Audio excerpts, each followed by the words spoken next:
रामपुर गांव, एक छोटा सा गांव जहां हर शाम मंदिर में आरती होती थी। मुखिया रामदीन खुद आरती करवाते थे। 50 साल पुराना मंदिर था और गांव वालों की आस्था का सबसे बड़ा केंद्र।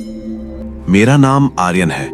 मैं गांव के स्कूल में नया टीचर बनकर आया था। पहले ही दिन जब मैंने मंदिर देखा तो कुछ अजीब सा लगा। मूर्ति कुछ अलग थी, आंखें बंद थीं। मैंने ज्यादा ध्यान नहीं दिया, लेकिन जब दोबारा देखा तो आंखें खुली हुई थीं। मैंने खुद को समझाया कि शायद धूप छांव का खेल होगा, पर उस रात नींद नहीं आई। अगले दिन स्कूल की पुरानी लाइब्रेरी में एक धूल भरी किताब मिली, सन 1975 की डायरी। उसमें लिखा था, भयंकर बाढ़ आई, पुराना मंदिर पूरी तरह बह गया। 3 दिन बाद जब पानी उतरा तो एक काले पत्थर की मूर्ति बहकर आई। गांव वालों ने इसे भगवान का चमत्कार माना और उसी मूर्ति को नए मंदिर में स्थापित कर दिया।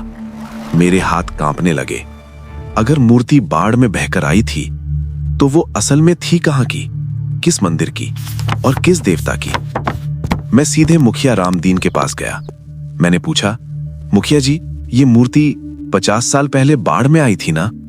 वो मुस्कुराए। हाँ बेटा, भगवान की कृपा थी। मैंने फिर पूछा, लेकिन किसी ने कभी ये जानने की कोशिश की कि ये किस देवता की मूर्ति है? उनकी हंसी वहीं रुक गई।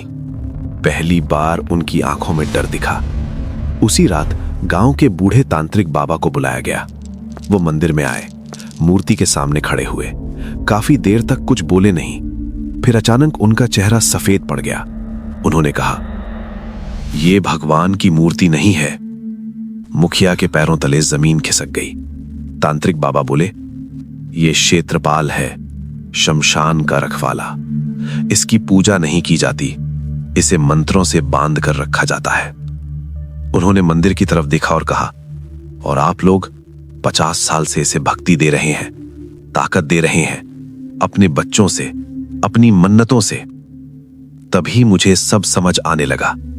गांव में खुशहाली थी, लेकिन कोई बाहर नहीं जा पाता था।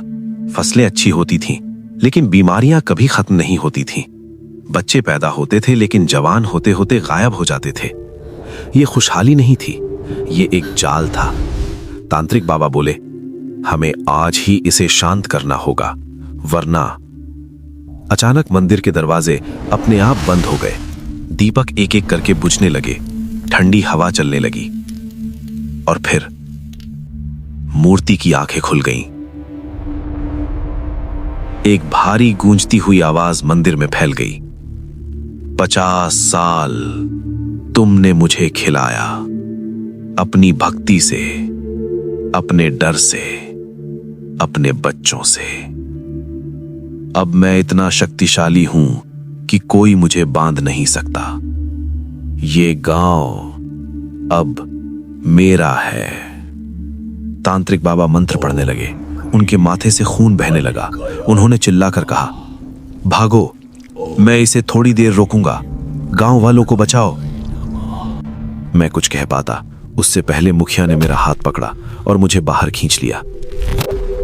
पीछे से एक जोरदार विस्फोट हुआ। मंदिर आग की लपटों में घिर गया। अगली सुबह गांव बदल चुका था। मंदिर के सिर्फ खंडहर बचे थे। मूर्ति टूट चुकी थी।